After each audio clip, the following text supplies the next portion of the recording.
We have a 2012 Chevy 1-ton that we're going to be changing out the serpentine belt and the alternator. Apparently the alternator is on its way out.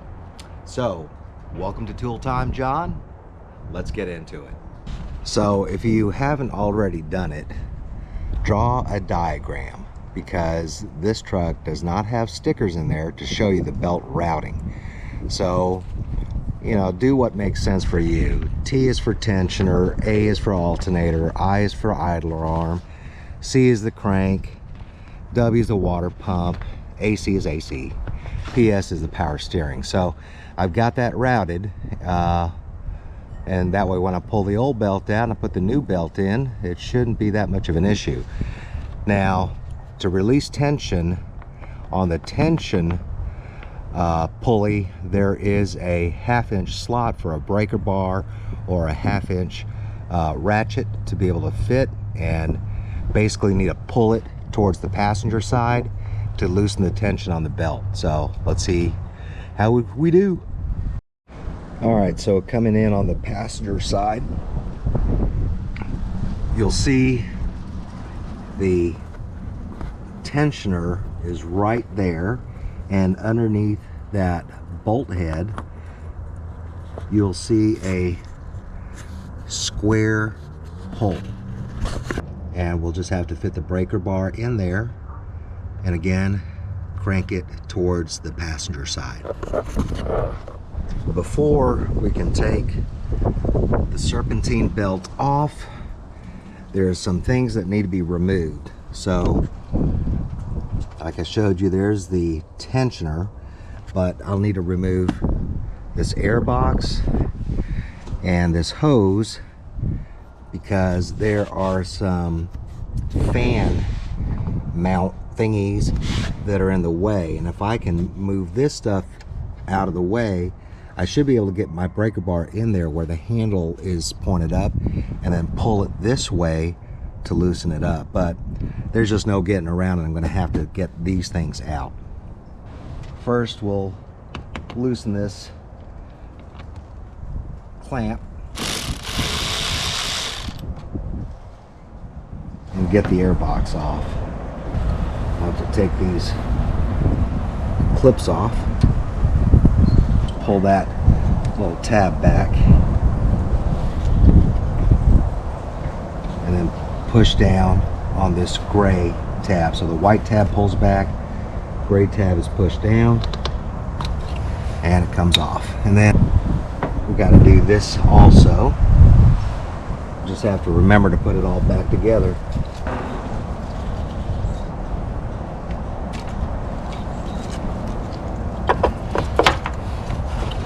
Remove the hose off of there, and then it should just pull straight up. Yeah, I just have to undo the screws and pull the top part off. Get the rest of this air box out of here. Looks like I've got plenty more room than I did, but we'll see if I can get my breaker bar in there or not. Nope, I'm gonna have to make more room. We have to remove this fan shroud, and it's got 3 points. So there's a 13mm back here, and there's a 13mm underneath that silver bolt, and there's a 13mm over there. So have to carefully get those bolts out to remove this dude off of the fan. Well, trying to cheat and I can't, so I'm gonna have to take this fan shroud off first before I can get that other one out. To remove that upper fan shroud, you just have to remove these Christmas trees, and I've got one left, and I'll show you how to do it. Most of these Christmas trees are going to be in these little pockets, but you just get a trim tool or a flat headed screwdriver, slot screwdriver, and you get the top part to release it from the bottom part. And then once you get that underneath there, you may have to help it with your finger so it doesn't break it. There we go. And to use a trim tool would be better because it looks like a fork where it goes on either side of that, but screwdriver works also. Okay, so got the top part popped out, and then you just go underneath and then pull the rest of that pin out. And it doesn't make access to these bolts any easier, but you know, it's something. So on this particular, you know, battery cable, just unclip it from that fan shroud and move it out of the way. And I'm just going to have to get to that bolt back there, and then another bolt back over here, I think. I got lucky, and instead of having to take that other bolt out, this making it loose on this side is giving me, I think, enough slack. I've got the breaker bar put in at this angle, and I'm only having to pull it back about 6 to 8 inches to get that belt loose.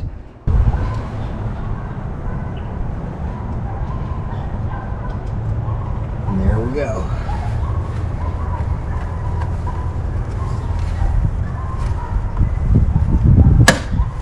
All right, so now I just got to fish the belt out and put the other belt on.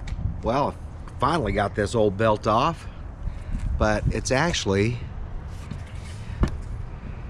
in pretty decent shape. I don't see any cracks in it, and according to the owner, this is OEM, so good old GM makes good. Instead of throwing this out, we're going to keep it as an alternate. Compare the new belt to Gates, bought it from Amazon, and the thickness is the same. It's got the grooves. Hopefully the length is the same. Looks like it's the same. Maybe a little tighter. Oh boy, putting this back on is going to be a beast. Now, one of the things to consider is that tension idler, the belt goes on the back, whereas all the other pulleys, the belt goes on the front.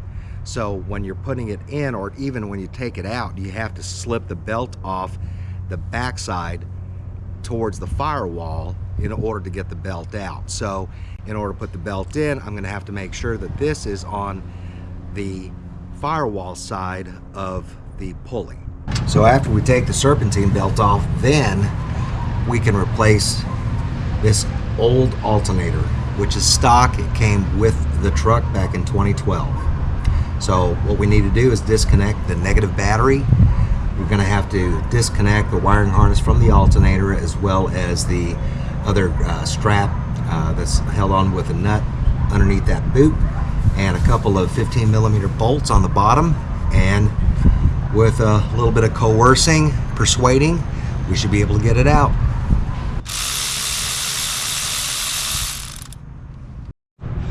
Yeah, so that nut is a 10mm.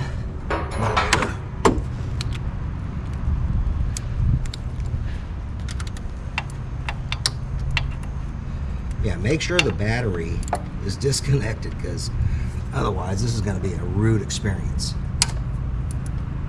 I knew that dude was on there tight.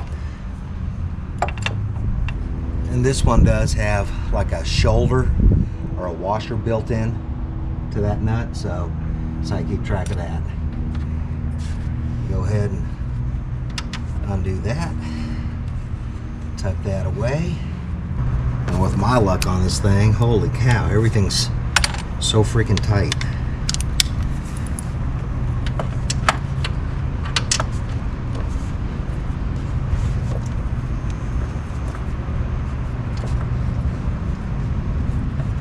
And this is no exception.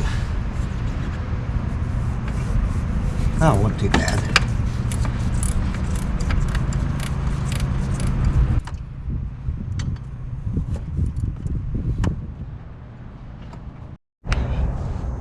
Well, with a pry bar, I was able to get the alternator out, so I'm just gonna disconnect the connector, and then we'll be able to put the new one in.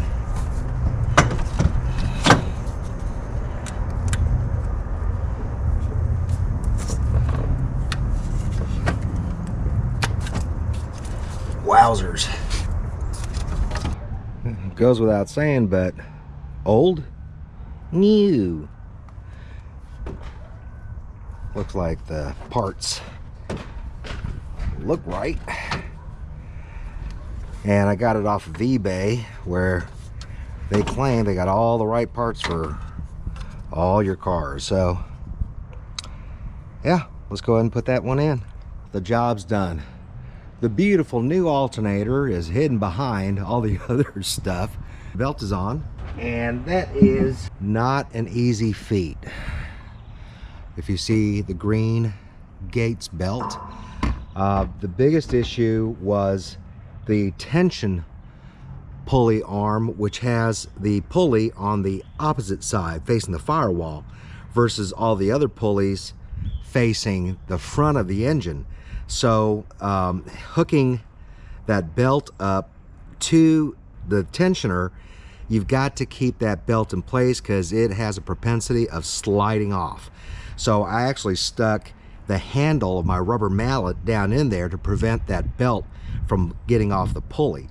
So the best thing to do is start from the bottom where you've got the belt wrapped around the crank, and then bring it up over here to the tensioner, and then secure that belt somehow, and then work the belt around all the different accessories until you've got a little loop that's just below the alternator, because that's where you take the belt off, is the alternator when you take tension off. So putting the new belt on, you put it on at the alternator. So it takes a lot of brute force to pull that breaker bar back towards the passenger side, and I actually got help from my son, who wriggled that belt onto the alternator pulley. So now everything is put back together. Make sure I visually checked with a flashlight the alignment of the belt around all the pulleys, and it looks like it's all on there, but we're not going to really know until we start the truck. So let's see if I did a good job.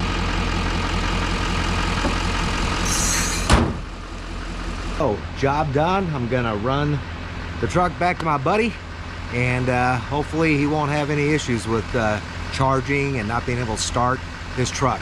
Appreciate the view, and don't let a little hard work frighten you into saving some serious bucks. So anyway, until next time, see ya.